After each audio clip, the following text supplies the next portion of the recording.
With everything you have on your plate, earning your degree online seems impossible. But at Grand Canyon University, we specialize in helping you fit a master's degree in education into your busy day. Your graduation team, led by your own GCU counselor, provides you with the personal support you need to succeed. Achieve your goals with a plan and team behind you. Find your purpose at Grand Canyon University. Visit gcu.edu. Welcome to Radical Personal Finance, a show dedicated to providing you with the knowledge, skills, insight, and encouragement you need to live a rich and meaningful life now while building a plan for financial freedom in 10 years or less. My name is Joshua Sheets. I'm your host, and today I want to talk about some useful personal finance rules to protect yourself from financial collapse. And in this case, when I use the term, I mean it. I'm not talking about a broad-scale collapse of an entire economy or a country, etc., but I'm talking about the collapse of an institution. And today's commentary is sparked by the ongoing collapse of the large cryptocurrency exchange called FTX. I would imagine that most listeners of the show are aware of what is happening. And so I'll just give you a quick overview of where we are right now, because my comments aren't specific to FTX.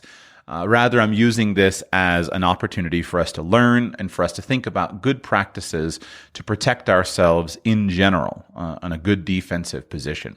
About 30 seconds on the background. FTX is a huge cryptocurrency exchange. And how do you even summarize the situation? It's a rapidly developing situation. As I record this particular podcast just now, the founder and CEO of FTX is releasing new details on Twitter. Basically, my summary is simply that FTX is getting completely demolished because of a number of unwise decisions, and many customers, if not all of the customers, at least on the international FTX company, are positioned now to lose huge amounts, if not all, of the funds and assets that they had held on the FTX exchange. What we are watching in real time is the seemingly almost instantaneous collapse of a huge institution, and we are watching billions, I believe I should use the word with a B, a huge amount, hundreds and hundreds of millions, billions of dollars of US fiat dollars of value wiped out like that. And people are hurting. Many people are hurting. And it's a horrific situation. I need to record a separate show basically saying, don't kill yourself over money, and here's why you shouldn't. We'll deal with that on another time. But right now, many people are hurting, had their trading accounts wiped out, their savings wiped out, etc. So that's what I want to say right now. If you're interested, just go and read a little bit about the situation, but it's absolutely catastrophic.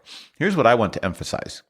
I want to emphasize what are the rules and the things that you can do from a personal finance perspective to minimize the chance of your getting wiped out. Now, a couple of these are obvious, and they are related to cryptocurrency management in general. First, obviously, when you are investing in cryptocurrencies, it makes a massive difference what you invest in, or at least I think it makes a big difference what you invest in. Some people don't see any functional difference between Bitcoin and the FTX token or Bitcoin and anything else, that they lump them all in. I'm not so convinced of that myself. I think there is a fundamental difference, and it has to do with the fundamental nature of a decentralized algorithm like Bitcoin versus some of the other approaches that people are taking towards cryptocurrency. So I think it matters what you invest in. I myself I wouldn't call myself a Bitcoin maximalist, but I think that it certainly has a better argument than some of the other coins. And if you're getting involved in other coins, you should know your market and pay attention and follow your strategies. Number two, with all of your computer coins, if you do not hold the keys, you do not own them. In the Bitcoin privacy course that we have at bitcoinprivacycourse.com,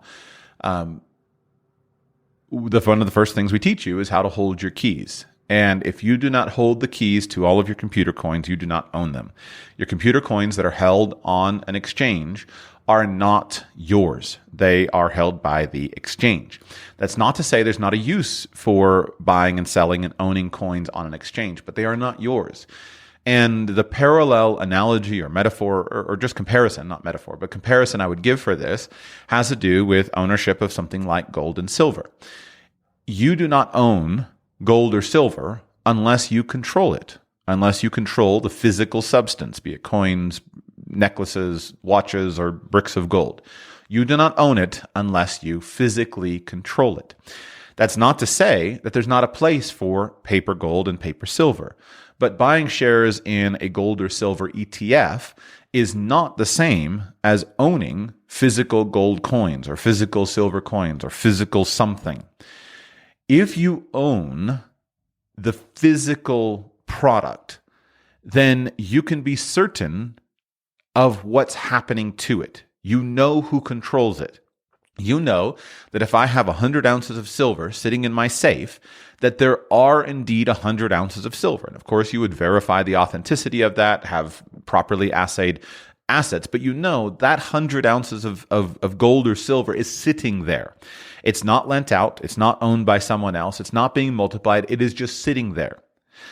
That comes with major advantages and some disadvantages. The fact that it is sitting there renders it useless. It's not being traded. It's not being loaned against. It's not making money. It's not making interest. It's just a lump of metal sitting there in your safe. But you know it is there. On the other hand, if you own shares in an ETF, you don't actually know what is happening with the gold and silver that you allegedly own. You have to trust the intermediary institution to do its job. Now, there are institutions of varying quality.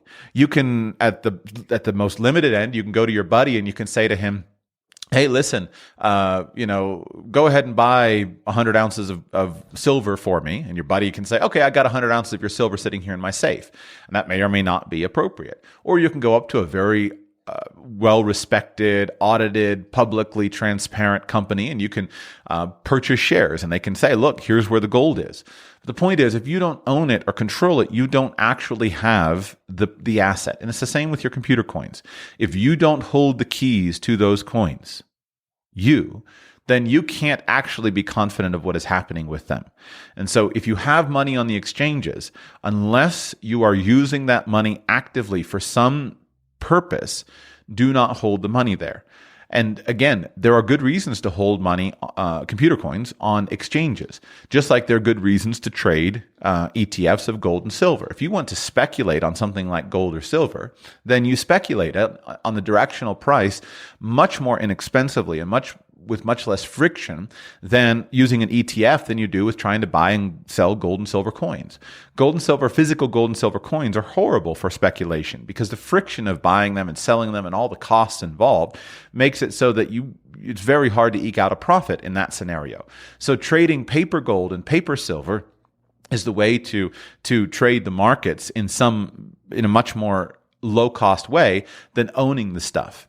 And so I think that's an appropriate way to think about your computer coins. The coins that you own must not ever be on an exchange. You must hold the keys, and that way you can be confident that you own them. But if you're dealing with a trading scenario, then it may, in many cases, be simpler for you to use an exchange. So that's why Lesson 101 that we teach at BitcoinPrivacyCourse.com is make sure that you hold the keys, and here's how you do it. It's not difficult to do. It just requires you to actually take the steps to do it. Now, let's move out of specific cryptocurrency related commentary, and let's talk about good, sound, fundamental financial planning. I want to give you a few rules. I haven't talked much about these publicly. I've shared these with private clients along the way, but I think that these are useful rules. When you're involved, first, anytime you get involved in an investment, it's important that you understand what your goals are for that investment in order to make an intelligent choice with how to be involved in it. And this is something where we repeat these fundamentals over and over and over again, and yet it's so easy for us to get caught up in the the emotions of the moment. And I don't know what the percentage of investors who get involved emotionally is, but it sure seems like the percentage of investors who get involved emotionally is very, very high compared to the percentage of investors who get involved based upon a strategic plan. The only thing that makes an investment right or wrong for you has to do with whether or not that investment can meet your goals. So in order for you to know if an investment is right for you, you need to begin with what are your investment goals. And if you are clear on your investment goals, then you can go to your chosen investment or your prospective investment, and you can identify whether this is an appropriate investment for you or not. If you need big wins, then you're going to focus on speculative, very risky investments. If you don't need big wins, there's no reason to go for risk. And you need to carefully assess what you actually need for you to win. This will relate to your cash flow, the amount of money that you have coming in, your expenses, how much excess money you have. This will relate to your position in life, etc. There are a number of good rules of thumb that I think are very well worth considering. Some of the most commonly discussed rules I don't know how to apply. For example, Warren Buffett famously, rule number 1 of investing, don't lose money. Rule number 2 is if you do lose money, see rule number 1, or whatever his various syntax is. The point is, I don't know how to say don't lose money. I think that's more of a useful heuristic for you to keep in mind, to say, I'm going to make sure, I'm going to try very hard to make sure I understand enough to not lose money. But when you actually say to somebody, don't lose money, that's hard to put into play. On the other hand, there is a very useful rule of don't invest any money that you can't afford to lose. And I think that's a very useful one. It has its own difficulty of application because, how much can you afford to lose? Well, I don't want to lose any of it. So you're back to kind of the rule of don't lose money. But it is important for you to recognize how much of this can I not afford to lose? What if I did lose it all? What would happen to me and to my financial situation? Now, in order for you to assess this, you need to ask yourself, what would I do if I lost it all? This is why people's risk profile changes, especially as they age. I have been one who has lodged my share of criticism at the idea that older people should just automatically become more conservative investors as they grow older. And I've been vocal in that. I don't think that older investors should just automatically put everything into treasuries because they don't have any time. But there is a real truth to the fact that older investors have a much harder time if they lose money than a younger investor does. So let's do 2 scenarios. If you are 25 years old and you're working a job earning, $75,000 a year, and your annual expenses are $35,000 a year, and you're saving all the rest of the money, and you're investing it aggressively into computer coins, and you find yourself in a situation where you wind up losing all of your money, and you are completely wiped out, you're not going to, other than the emotional risk of you losing all your money and having to deal with that psychology, you're not dead, right? You still have a job, you're still young, you still have plenty of income, you can recover from that situation. On the other hand, if you're 85 years old and you have $35,000 a year of expenses and you have $20,000 a year of Social Security income, and you have a $300,000 portfolio and you lose all of your $300,000 in a bad investment, it's very, very difficult for you to know how to survive. You're left with nothing. You're unemployable in that situation, and you're basically going to be depending on the charity of others in that scenario. And so the loss for someone who is older, who is unemployed, is a much higher risk than for somebody who is younger and has more time. And so always ask yourself, what would I do if I got wiped out on this investment? And the secret to being able to make more aggressive investments, to take greater amounts of risk, is to be more conservative in your personal overview of life. What I mean is, this is why having low expenses is so helpful. If your expenses are very low, then you can make it even if your income falls apart. This is why it's useful to avoid debt, because if your debt payments are very low, you can make it even if everything falls apart. This is why it's so exceedingly useful to have cash savings, to have money set aside that is not in any way exposed to risk, so that if the worst case scenario happens, you have time and margin for you to figure out your next move. This is why it's so useful to have income, even if it's not strictly necessary, because it allows you the confidence of knowing I can still support myself, my family, etc. And so you want to make sure that, especially if you're going for aggressive, high risk investments, you want to make sure that your fundamentals are in excellent shape and that you have secured your foundation in a very strong way. That allows you to be more comfortable with taking larger risks. How much money should you invest?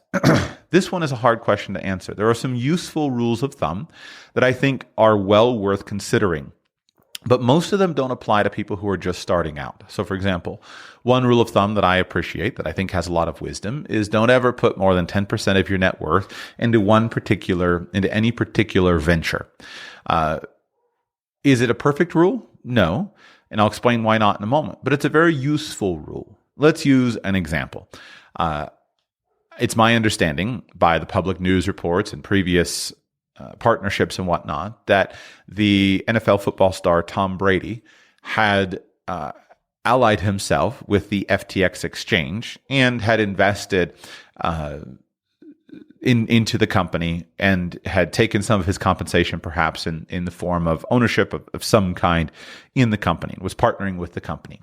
Let's assume that FTX has a value of 0 and he loses all of his investments. There was a headline floating around Twitter yesterday indicating how, wow, Tom Brady is broke. Guarantee you Tom Brady is not broke. But imagine you're in a situation of a guy like Tom Brady. You're close to the end of your actively earned income career. Obviously, his brand still has massive amounts of equity. He'll make plenty of money in the years to come. But you're in the twilight of your earned income from practicing your primary sport. In his case, obviously football. Imagine yourself if he really did have, say, 70% of his wealth tied up in one particular business that went bust. Imagine how devastating that would be to him. Now, imagine that he had no more than 10% of his income tied up in any one particular venture. A 10% loss, you can stomach that. You can continue forward. It doesn't wipe you out. It hurts, obviously, to lose 10% of your net worth, but it doesn't wipe you out. Now, in his case, obviously, we don't know how much of his net worth, but I would imagine it's far less than 10%, but I'm just speculating, just like anyone else is. The point is simply use a public name, use a current example of an absolute wipeout of a company almost overnight, and imagine that happening in your investments, in your portfolio. Try to minimize your exposure to any one particular thing to 10% or less. Now, I said this is an imperfect scenario. The reason I said it's an imperfect scenario is that most of us can't start with this rule. So if we use a stereotypical example of a young person graduated from college, gets a job, that young person can be wiped out because 100% of their money is coming from one single job. You can't start by saying, I'm not going to put more than 10% of my money into any one thing. And there are always levels of risk, right? That young person who has saved $100,000 working in the United States has risk because $100,000 of their money is all in US dollars. What if US dollars decline in value? It's funny. When you think about the collapse of FTX, it just makes me think of bank collapses over the years. In our modern era, we feel very, very insulated from bank collapses because, especially for those of us who live in the United States, Great Britain, Canada, etc., we just feel very, very insulated from these things. Our banks are highly regulated. We feel a significant degree of confidence in our currency. We believe it feels fairly bulletproof. But But at its core, recognize that throughout history, banks have continually collapsed. That's why we have the whole concept of a bank run. And it's immortalized throughout history. You go back to the history of any country, and you'll find constant series of financial crises and bank runs and bank collapses and bankruptcies, et cetera, across the board. That's a very normal thing. And at its core, while we have a much more robust system in the modern day, with government insurance, the backing of the Federal Reserve, et cetera, I don't think that this is fundamentally makes banking or currencies stronger. What it does is it increases the popularity, the public confidence, and all of banking lives or dies based upon confidence. It's all a con game. It's all a confidence game. That if people believe in the strength and power of the US dollar, then the US dollar has strength and power. If people stop believing in the power and the strength of the US dollar loses its power and strength. And so it's all a con game, all of it. I was explaining recently to my 9-year-old how banking works, and it blew his mind, the concept of fractional reserve banking. It's like, yeah, you take your money to the bank, put it in there, they lend it out. It's like, but you can't get it out. And it's like, it was funny trying to explain to an elementary student how modern banking works. And the point is like, but then everybody can't get their money. And I explained, yeah, it's all a confidence game. People are confident in the bank, everything is good. And so what you see in the collapse of an institution like FTX is you see what has happened so many times in the world of banking, the way that we understand it today. Now, because of the many decades of history and the many bank failures, et cetera, we've developed these new forms of insurance, these new things to basically shore up the value and confidence in the banks. But go back and read a couple of the books on, the 2008 banking crisis in the United States, the Lehman Brothers bailout, et cetera. And what you will discover is that the private conversations that the Federal Reserve personnel were having and the politicians and the president and whatnot, basically they were scared of exactly what happened to FTX happening across the entire institution, all of the institutions of the United States. A fundamental collapse, a fundamental instantaneous collapse. And the bankers had gotten so far out over the tips of their skis with their lending practices that if the Federal Reserve had not stepped in and kind of basically bolstered the entire system and put in liquidity, then it probably would have happened. Now, you can choose your argument as to whether what's happened since then, but I'll skip that. The point is, it was this close in your and my lifetime of the entire financial system unraveling. I don't think it's unhealthy, by the way. I think that collapse is healthy because it gets rid of the dead weight.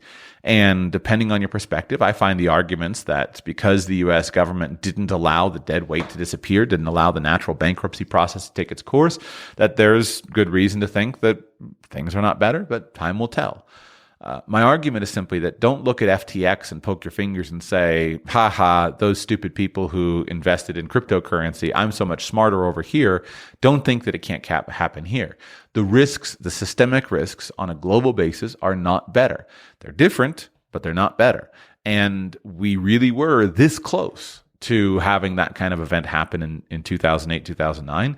And there's no fundamental reason why it can't, won't, or shouldn't happen in the future.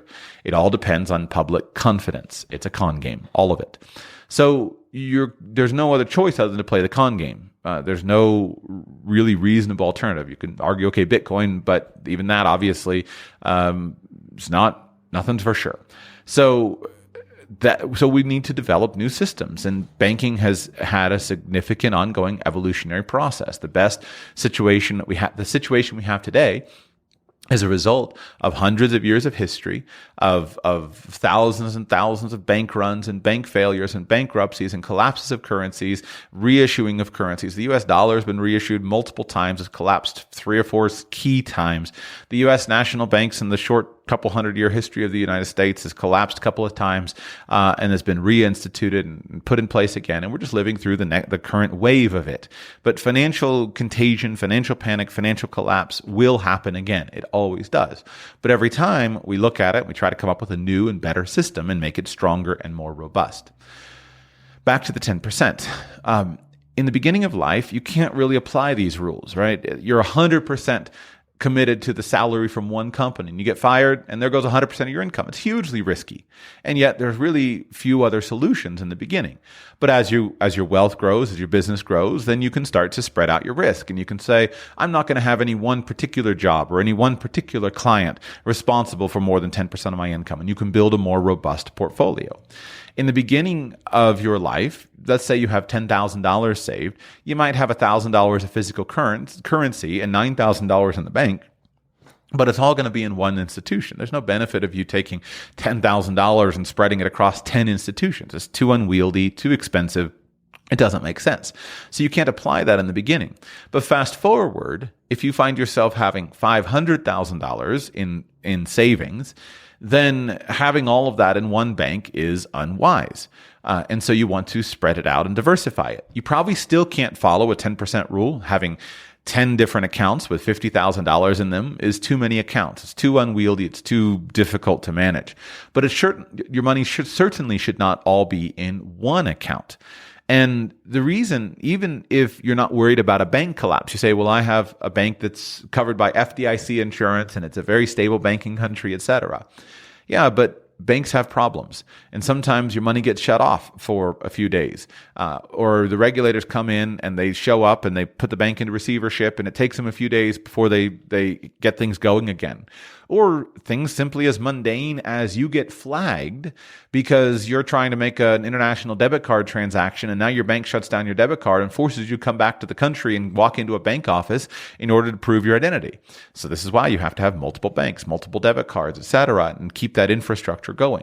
But again, you probably can't do 10, 10, 10, 10 on those scenarios. And so the 10% rule is not a perfect rule, but it's a valuable reminder to say that don't invest more than don't invest to a point of wiping you out.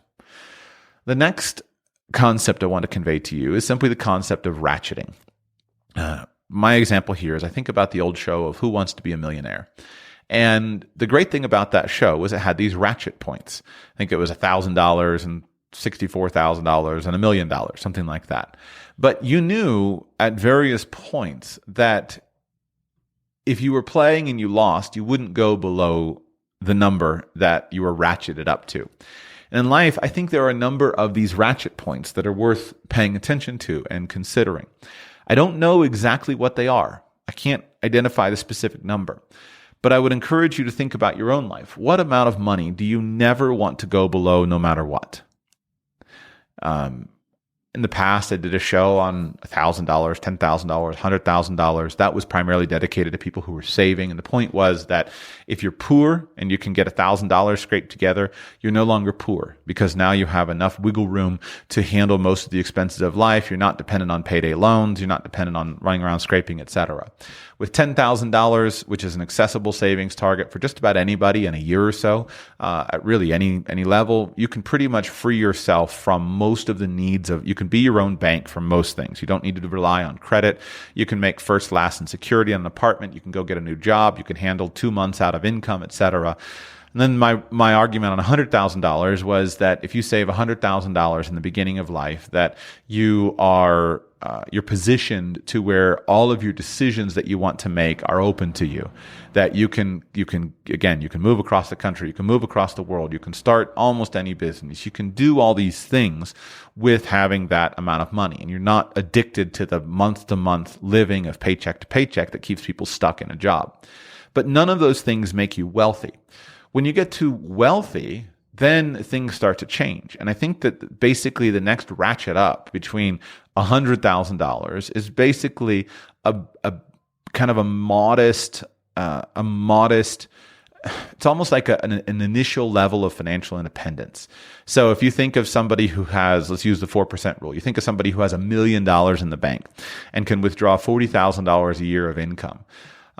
That's not a high level lifestyle, but you can live on $40,000 a year. In most places of the world, you can have an apartment or that is safe and that is comfortable and that's not rat infested and roach infested. You can feed yourself high quality food. You can cover your basic living expenses. You can live in most cities of the world, or at least all states and countries of the world on $40,000, maybe not in Luxembourg or Liechtenstein or Switzerland or Singapore, but you can live in many, many places on that. But it's not a great lifestyle. And so you think about what your great lifestyle is, right? Maybe it's $3 million where you have $10,000 a month of income using a 4% rule. Well, that's a very strong middle class lifestyle in most of the world. So maybe you would just say, I would never want to go below 3 million. My point in using these numbers is at $500,000, there's the difference between $100,000 saved and $2 million saved is massive in terms of a ratcheting effect. You can't live on the income from $500,000.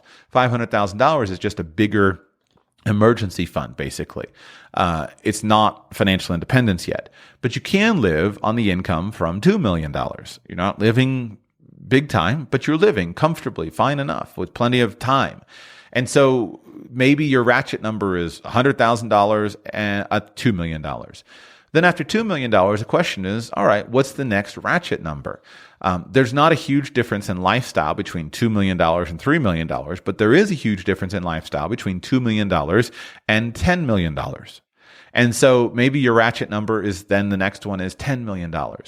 And these numbers are all personalized. What I encourage you to do to figure out your numbers is to choose an arbitrary number and then say, if I had this amount of money saved, what would this allow me to do? What could I do? How could I live? How would I spend the income from this? And clarify it in terms of a lifestyle. I've watched over the years many people who had, say, $3 million saved, a number that for their lifestyle would have been perfectly adequate to secure their financial freedom. And yet they just had this idea that I have to go. And so they would risk the $3 million. And by risk here, I'm thinking especially of bringing in leverage, too much leverage, too much risk. And they wind up shooting for 10 and they wind up dropping back to 200 or 500 or something like that. And now they're in a mess and they've lost that initial stability of financial independence. I don't care what your numbers are, but think carefully about them. And as you reach a ratchet point, ask yourself, can I ensure that I don't go below this number again? Can I pull the risk off the table and then go for the next ratchet point in some way that's going to ensure that I never go below this current number? And how can I ensure and protect this current number? There are many people who have become had hundreds of millions of dollars, who then took another roll of the dice and went in something where they faced government regulation, they faced fraud accusations, they faced lawsuits, etc. And if those people didn't have something set aside in an insurance fund, then being totally wiped out is not fun. But if you have something set aside in an insurance fund, then you can be very well protected. Let's talk about insurance funds. The way that you insure your assets, again, is very personalized. At one level, it might just be saying, you know what, I'm going to make sure that I take $10,000 of cash out of the bank so that I always have money and I'm going to put it in my buddy's gun safe where I know I can get at it.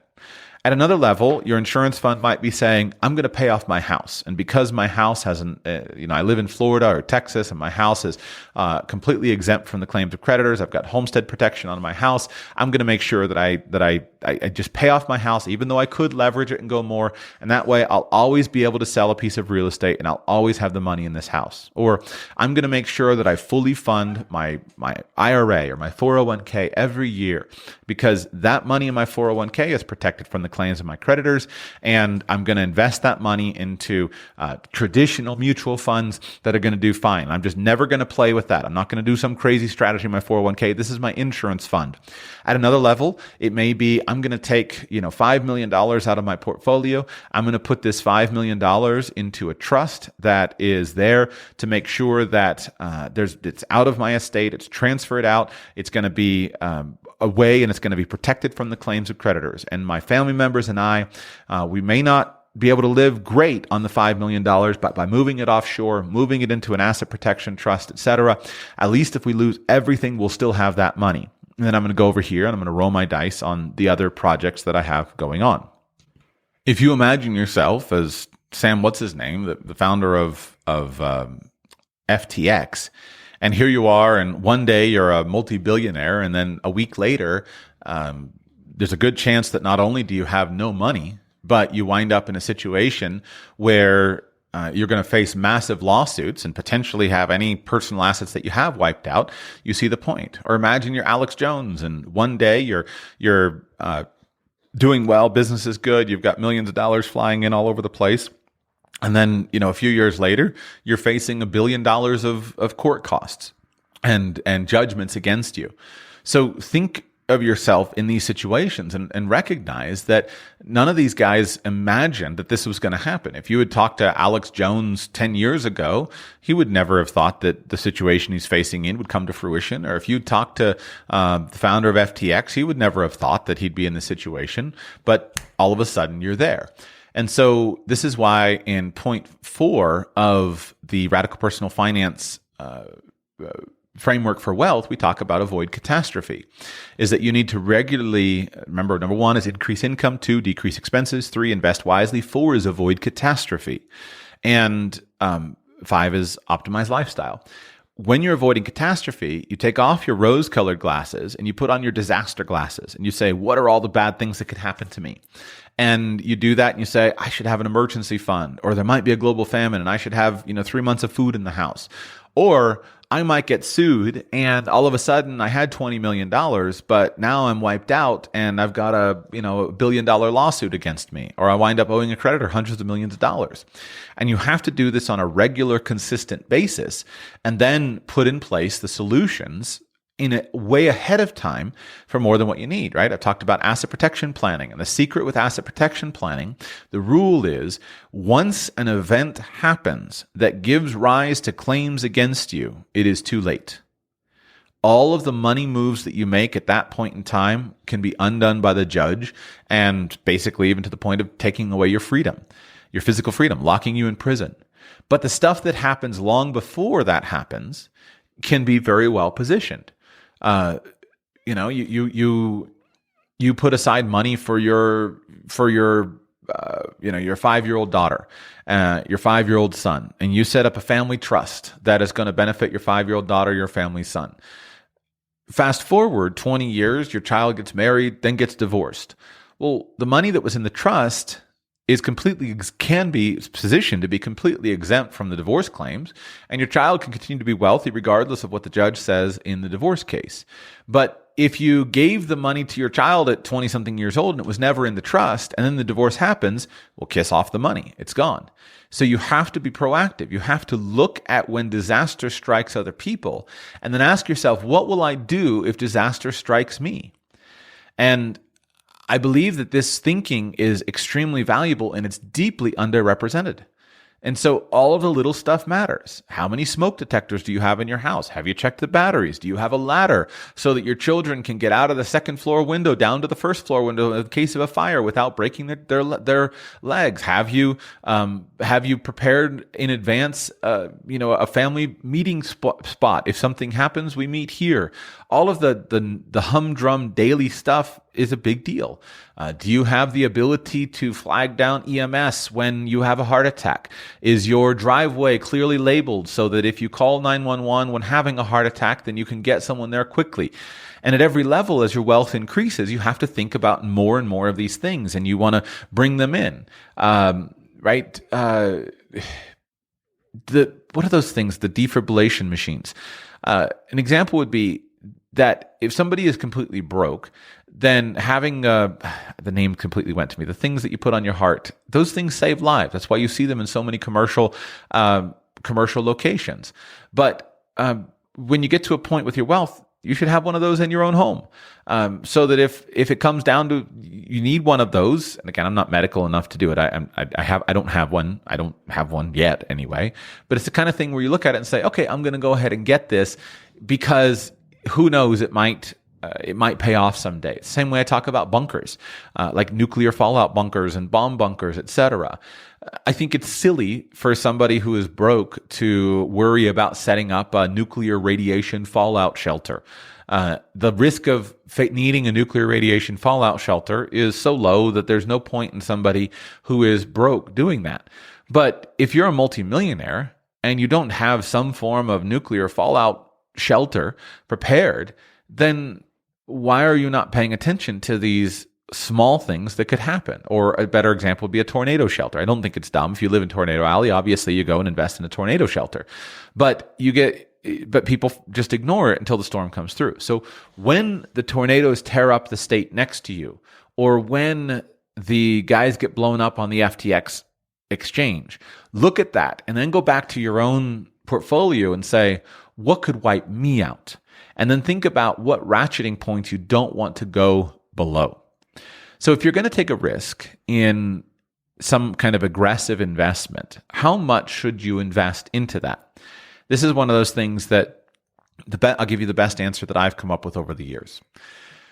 You want to invest enough of your money so that if the investment hits, it will make a substantial difference to your life. But you don't want to invest so much so that if the investment gets wiped out, that it destroys your whole life. And here's the point. Let's imagine you've got a net worth of $5 million. And you think to yourself, you know what? I'm going to go and I'm going to get involved. There's this fancy new project that I want to get involved in, or I'm going to put my money in Bitcoin. And you say, what's the best opportunity? Well, I think this investment could 100x. So I'm going to take $5,000 and I'm going to invest $5,000 in this investment.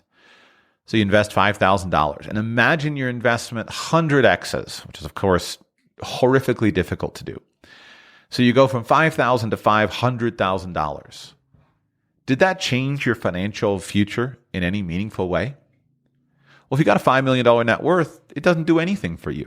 You don't do a thing differently. If you've all of a sudden wake up and now your balance sheet shows that you've got $5,500,000 to your name instead of $5 million. You don't do anything differently. You could go buy a car to celebrate, but you could have bought a car anyway. It's just meaningless.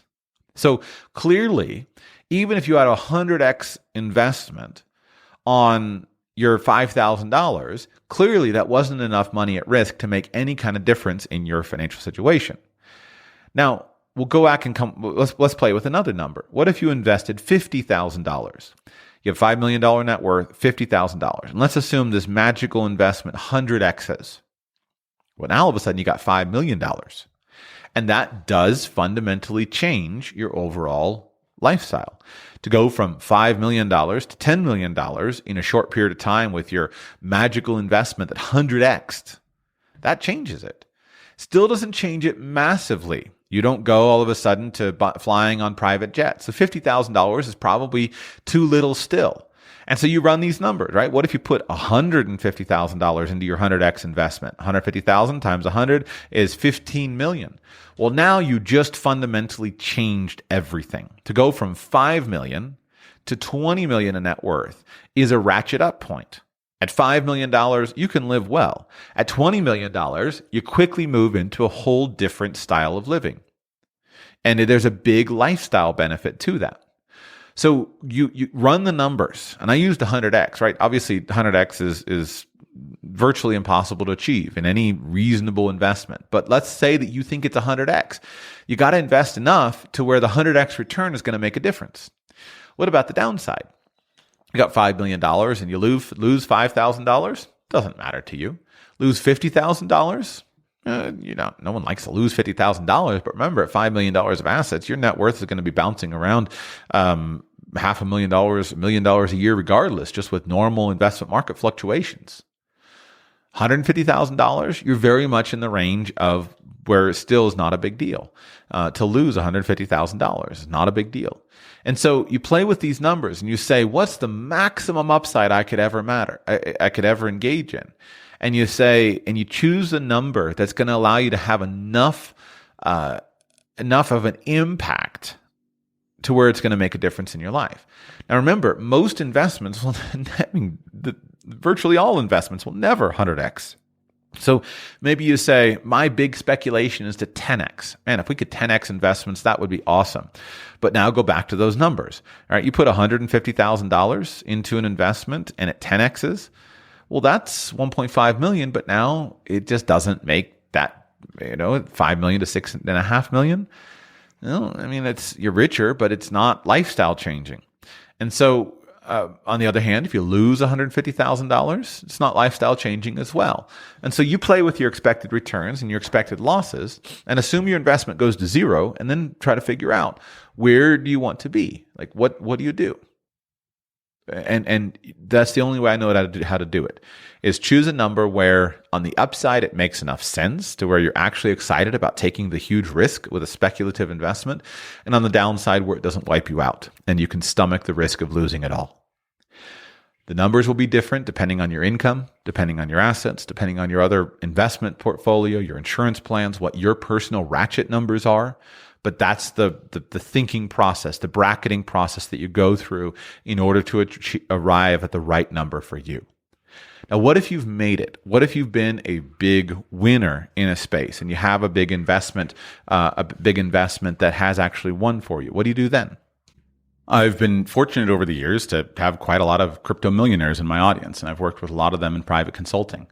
And here's the advice that I have given. And here's what's so astonishing about crypto millionaires is that in many cases over the last decade, their wins have come exceedingly quickly. And yet they have come based upon market forces that they can't control. So there's a huge amount of insecurity and uncertainty around this suddenly grown fortune that is generally not there when people have a business. If you build your wealth in a business, then you can analyze it very differently than if you've built your wealth in a financial speculation. When you have a business, you have cash flow, you have customers. These are real assets that you can use then to value your business. And you can say, my business is worth this because we have this amount of cash flow. But with financial speculations, such as big cryptocurrency wins, you wind up facing the reality that you can't value it. There's no cash flow. The value is based upon market demand. And how do you control market demand? You can't. You can only just ride with it. And in many cases, the wins have come so quickly that now what do I do? How do I approach this? And so the advice that I have given has always been to go back to these concepts that I've said, the concept of a ratcheting concept and the concept of what changes your life in the future versus where you are today. If you come from nothing and you wind up as a suddenly newly minted millionaire, losing millionaire status is not an attractive idea, because what you've bought for yourself is freedom. If you've got $2 million in the bank, no debts, modest cash flow requirements, etc., for the rest of your life, you don't ever have to do anything you don't want to do. You don't ever have to take a job you don't want to have. You don't have to do anything that you don't want to do. And that's really, really valuable. And so what I've always counseled is choose the number that you don't ever want to go below again in your life, and get that out of the speculative asset and get it into a good financial plan that has a better track record, a better history, a longer run history, etc. And there are various ways that you can do that. On the other hand, if you still want to play, then you got to make sure that you're playing enough to go big. And so it's that same measurement. Okay, let's assume we go to 0. How much does that hurt? Let's assume we go to 100x. Well, how much does that win for you? And each person, based upon his own risk tolerance, his own lifestyle ambitions and goals, etc., will have a different number. But you can get at the right number. When you have investments that go up, take your winnings. Always remember, profits that are not taken off the table are not actual profits. Paper profits are not real profits. Money that is up, but you don't take it off the table, is not actually profits. For me, I grew of age during the dot-com boom. And I just remember so much. A friend of a friend, kind of a middle-aged guy, he started some online business, and all of a sudden he was driving a Porsche. Right? This is the dot-com boom, 2000. I was in high school. He's driving a Porsche. He's just making it big. And then 6 months later, the Porsche was sold. And he was back living in his parents' house, totally broke. When you win, no matter how confident you are in the future, go back to your ratchet mechanism and say, if I can take profits and I can set them aside into cash, then I can fundamentally change the rest of my life. So don't play hot and heavy if you haven't insured the downside. Take your winnings, take your profits. If you double an investment, take money off the table. If you 5x an investment, take more money off the table. If you 10x an investment, take huge amounts of money off the table. Why do I say that? Earlier, I used the example of 100x, right? Because it's fun to think about. And many people in the massive increase in Bitcoin and other cryptocurrency values have 100x their investment. But you cannot 100x something for long at all. You can't even go at a 3% growth for long at all. And what I mean is just run the numbers. The power of compound interest is always there. I had some months ago, somebody had gotten involved in some scheme. They came to me and promised extraordinary gains. And I just immediately said, this is a scam. How do I know it's a scam? Well, because based upon the numbers that somebody is promising you of an increase in your investment, within a very short time, all the money in the world is sucked up. You have to run the math. And so if you ever got 100x growth in your life, that's it. You're very unlikely to ever get that again. And so recognize, don't think this is normal. I can just keep doing this. You can't, you won't. Doubling up, you can do it a few times. There are enough assets that if you have enough time, can double up. 5x something, could you do that once or twice in your life? If you can do it more, you'll be in the hall of the heroes, right? You'll be up there with Elon and Warren and all the great investors. Life doesn't work that way. There are physical constraints that hold back these assets. Any asset, stock prices, value of the dollar, value of Bitcoin, etc. So when you increase, take some of your winnings and deploy them. Do it on a ratcheting scale. Again, you can decide the numbers, but don't be stupid and keep everything going in something that has gone well. Recognize that booms are almost always followed by busts. And busts are often followed by booms. So if you're booming, I want to be Mr. Negative and say, the bust is coming. If you're busting, I want to be Mr. Encouragement to say, hey, the boom may come. But booms are always followed by busts. That's the fundamental nature of humanity. We're emotionally driven creatures that get irrationally exuberant when times are good and irrationally despondent when times are bad. So I think that's what I wanted to share. There are more rules that could be applied to investing. I guess the final one I would say is this. If you can't explain it to a child, don't do it. This came up on the Friday Q&A show where somebody was talking about how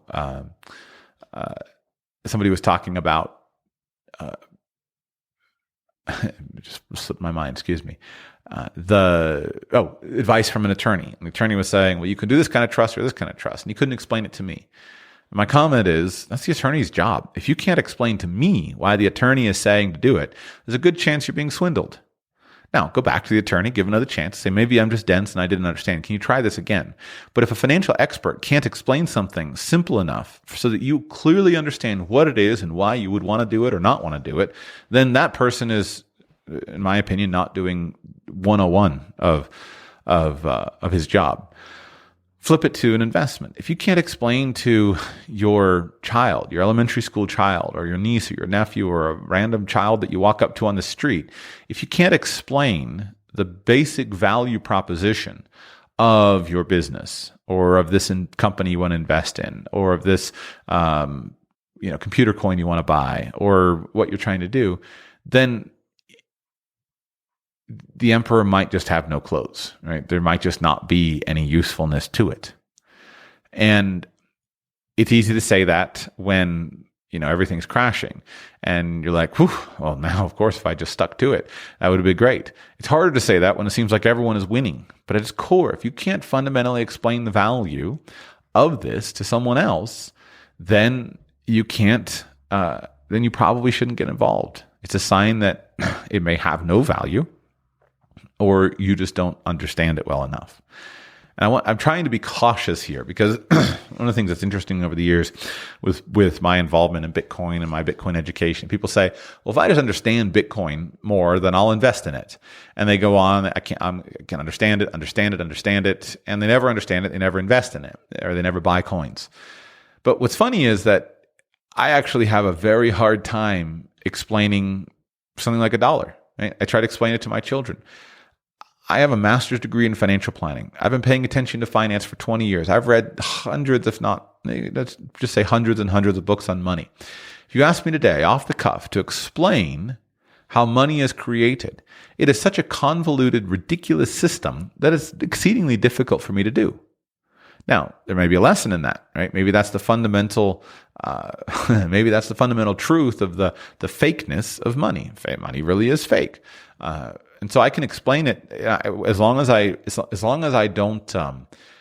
just focus on the utility of money, the fact that it has value because everybody wants it, and when everybody doesn't want it, it no longer has value. I can explain that. When you try to explain how a dollar is magically created out of thin air, it's remarkably difficult to explain. So you got to be careful because sometimes that can go too far. But at its core, you should have some concept of how to explain this.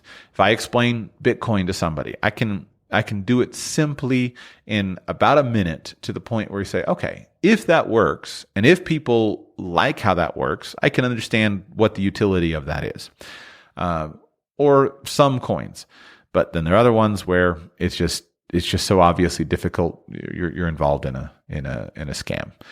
So that's all I have to say. I'll close with this because I don't know if I'll actually make the other show or not. If you are in the midst of collapse, if your trading account on FTX was wiped out, if you've lost half your net worth, etc., what I beg of you is do not become despondent. Do not. In fact, I'm going to go for just a couple more minutes because I need to say this. This is important. It could save lives. I've been wanting to do a show on don't kill yourself over something so stupid as money for a while. But we'll just start with this comment. I was on Twitter this morning, and there was a crypto guy who was saying the last few days in the crypto world have sucked a lot. And a random person says, I've lost almost everything. I don't know what to do. Here's my answer. Number one, cry. Right? Have a good cry. Be angry. And embrace the emotions of the moment. Acknowledge the emotions. After you've gotten past it may take a day, it may take 5 days. For me, usually 1 or 2 nights of sleep can change things. There are times where something happens, my emotions are so upset that I feel sick to my stomach. I get a tingly feeling all over my body. Usually, if I can get 1 night's sleep, then I can see everything clearer. Everything's clearer in the morning. So cry, be angry, be upset. Get a night's sleep, and then with a calm head, come back and study your options and see if anything can be recovered. Can you get your money out? Can you hedge your bets in some way? Can you minimize your risk on the rest of your portfolio? Study your options. Then the most important thing is exercise and sunlight and relationships. Go for a walk, go in the sunshine, get sunlight, get exercise, and get relationships. I know it is, and be with other people. Don't be alone. I know what it's like to be in a dark place mentally. In fact, interestingly, the last months of my life have been some of the darkest of my life. And it's not because anything is wrong. It's just emotionally, you get into those black periods. And so you've got to start with what you can start with. And so exercise, sunlight, relationships, friendships, being with other people, etc. Then in terms of money, the situation is easy. If you don't have a job, you go get a job. If you don't have a job, you go get a job. You start earning money. Once you're earning money, you can figure out how much you can afford to live on. You can start saving money. You can start the process over again. But you simply need a job. You need work. And then, some people, you might have to sell a house. You might have to go dump some stuff. You might have to stop paying bills. You might have to go through bankruptcy. But the point is, in our modern day, one of the things that we're very, very fortunate is you're not going to die from a financial mistake unless you literally choose to kill yourself, which is stupid because it's just money. Recognize it's all fake. It was always fake. It is always fake. Money is fake. It's made up out of thin air. It doesn't exist. It's an imaginary concept that we use to try to organize society. If you lose all your money, it was all fake in the beginning. And you can press forward and you can make it all back. Most millionaires have gone completely broke at least a couple of times. So, and because money is fake, in the same way that it can go quickly, it can come quickly. You can mint another fortune quickly. It may take 10 years, but 10 years of work puts you in a dramatically different place, and it's worth it. The only thing that ends your life is literally if you end your life. Don't do it. It's stupid. Stupid, causes irreparable harm to you and to everyone around you. It's only money. Number one, just stop paying bills if you need to. The entire system can collapse around you, meaning the personal system. People, we all take risk when we lend money to people, etc. I lent someone a lot of money. Did it going in, last couple of years, did it going in, knowing that it may not be returned, wasn't returned. Write it off. You can declare bankruptcy. Bankruptcy will end most of your financial obligations. You can dig into the various kinds of bankruptcy and choose one that's right for you, but bankruptcy can control your creditors in a powerful way, and you can start over again. There's nobody who can't start over again. So recognize it's only money. Most people go broke a couple times before they make it. You'll learn your lessons, and you'll press on. It's all fake. It's all fake. The money stuff. So I guess my plea with you is, if you're in a dark place, don't do the things that are irreparable. Don't end your life. Take a few days and then just get back. Sunshine, exercise, a job, social contact, work steadily.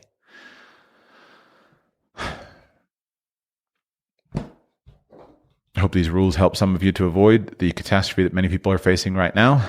I hope that FTX can recover in some way and make whole the people who have depended upon it in some way. I wish you a great day. Remember that if you want to learn how to buy Bitcoin and other coins, but primarily Bitcoin, in a way where it's actually protected from things like the collapse of the second largest exchange out there, go to bitcoinprivacycourse.com, bitcoinprivacycourse.com.